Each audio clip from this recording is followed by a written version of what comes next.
heads, and welcome back to the Brockopp side. The Terminator was directed by James Cameron and is about a cyborg being sent back from the year 2029. Oh shit, that's actually not that far away anymore. Anyway, a cyborg is sent back to the year 1984 to kill Sarah Connor because she will one day give birth to John Connor, the future leader of the human resistance, and a fellow resistance member is sent back in time to protect her from said Terminator, even though the Terminator is literally an unstoppable machine. But hey, one guy ought to do the job, right? So we are officially about 6 weeks away from Terminator Dark Fate, one of the most highly anticipated movies of the year. So I figured this was the perfect time to cover every other Terminator movie leading up to the release of Dark Fate. So every week we're going to be taking a look at one of the Terminator movies. So of course it only makes sense to, start with the one that started it all.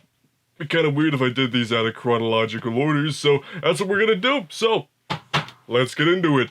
But first, a little backstory.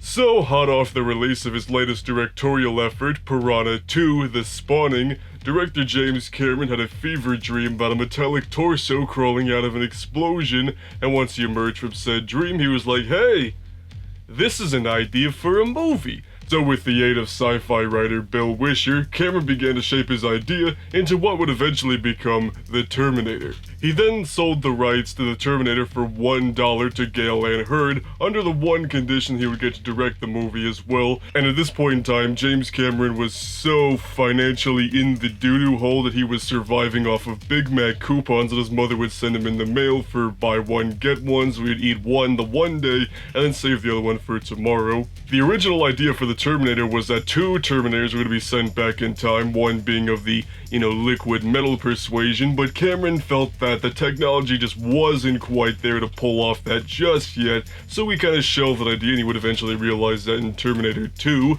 The role of the Terminator was offered to both Sylvester Stallone and Mel Gibson, both of which turned it down, as well as O.J. Simpson, but Cameron didn't like the idea of him playing the Terminator because back then, he didn't think anybody would believe O.J. Simpson as a killer. In fact, Arnold Schwarzenegger wasn't even considered for the role of the Terminator at first. He was actually considered for Kyle Reese, but Schwarzenegger really wasn't feeling that character, and neither did James Cameron either. But then he started to get the idea that, hey, maybe Arnold could be a pretty good Terminator after meeting with him for lunch and then just slowly sketching out his face, and then going to the studio and be like, this guy isn't gonna pull off Kyle Reese, but he would make one hell of a Terminator. And even though the Terminator would arguably go on to be Schwarzenegger's most iconic role, he actually didn't have a whole lot of faith in this movie to begin with, thinking, I'll just do this little shitty movie, and if it's a flop, well, it's not gonna be that big that it's gonna hurt my career in any big way. And then the movie went on to gross $78 million worldwide on a budget of $6.4 million, making it financially successful, and would go on to become one of the most popular movie franchises of all time. Okay, so I think that's enough backstory for one day. Let's get into the movie itself. So without question, Arnold Schwarzenegger is the Terminator, whether it just be talking about his physical appearance making him just even scarier as this unstoppable killing machine, but even his accent works so well for this movie. Even James Cameron thought that as well, because he thought it had kind of a weird synthesized vibe to it, as if Skynet didn't perfect the voice technology quite yet. And the way he delivers his lines in this very monotone fashion, it just works very well for this emotionless cybernetic organism bent on killing this one person at all cost, so it works really well, especially for Schwarzenegger, because, say what you will about the guy, I love Arnold Schwarzenegger myself, but he's not exactly a Shakespearean actor, so I think it just was a perfect fit for him for this character. Although for the first part of this movie, he's not in his iconic leather jacket and sunglasses, he steals the outfit off of these 80s punk looking dudes, so it's kind of weird to see him for like the first half of this movie wearing this this very 80s looking outfit, but of course he does eventually get his famous jacket and sunglasses, so luckily they kept going with that look for future Terminator movies, and they just left that very dated outfit way in the back of the first movie where it very much belongs. Linda Hamilton plays Sarah Connor in this movie, and she's much more like the protagonist in a horror film because, she's not this unstoppable badass soldier from the future. She's not going through all kinds of artillery training for many, many years. She's just an ordinary girl that's working as a waitress in a diner, getting treated poorly, getting stood up for dates and stuff. And she, of course, has no idea what's coming for her in this movie, so she's not going to be fully prepared with a, room full of artillery and stuff. She's gonna be a little more of a victim in this film. So she's not quite as strong as she would be in future movies. But I think it's good though we get to see her transform from this character to when we see her again in Terminator 2, because she kind of reminds me of Laurie Strode from the Halloween movies.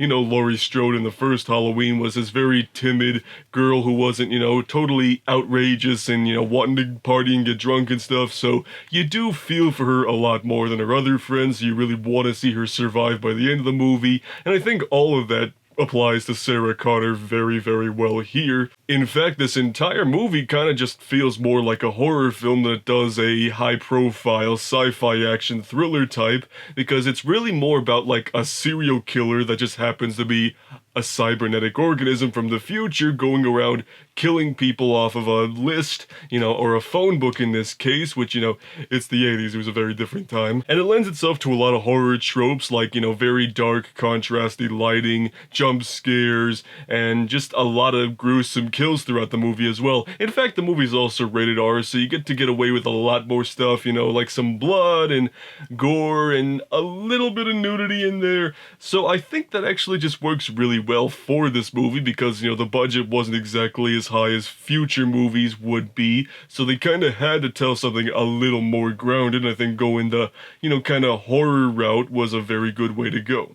We do get the very first incarnation of the Terminator theme in this movie, which, it sounds nice and all, but it's not fully realized just yet. It's got a very synth vibe to it, which, in fact, the entire soundtrack does as well, because, probably it's a lot cheaper to make a synth soundtrack than it is to, hire a massive orchestra to, use real instruments. And of course, this was the mid-80s after all, which I'm not knocking the soundtrack per se. I do enjoy synth music as much as the next person, and I think the synth vibe actually does work pretty well for this movie about a cyborg being sent back in time from the future, so it fits really well, but it really doesn't compare to how grand the Terminator theme and just the soundtracks of a whole just elevate themselves with each new installment. So when it comes to the flaws of this movie, they come down to more technical issues that just kind of reveal themselves more with time. The biggest thing is that a lot of the special effects in this movie do not hold up very well, especially this synthetic prosthetic Arnold head that's used when he's giving himself surgery in the mirror. It's clearly incredibly fake, and seeing the stop motion or go motion Terminator endoskeleton at the end of the movie is kind of cool and all. It also doesn't hold up very well to scrutiny because it's very clearly a stop motion character, especially when it cuts to close-ups of a physical Terminator endoskeleton, so it's one of those things that doesn't hold up very well 35 years later, but it's also just really charming to see though because, well, nobody does stop motion anymore for special effects like that because we have CGI, so seeing all these practical effects, whether they hold up or not, is still really cool to see because you don't really see that kind of stuff too often anymore, which leads to the biggest reason why I love the first Terminator especially is because this is a smaller budget movie, and of course when it comes to a smaller budget, restrictions are going to follow, so they can't make this story with really grand VFX and massive action set pieces. I mean, there are some action scenes in this movie with explosions and all that good stuff, but nothing in comparison to what they could do in future movies.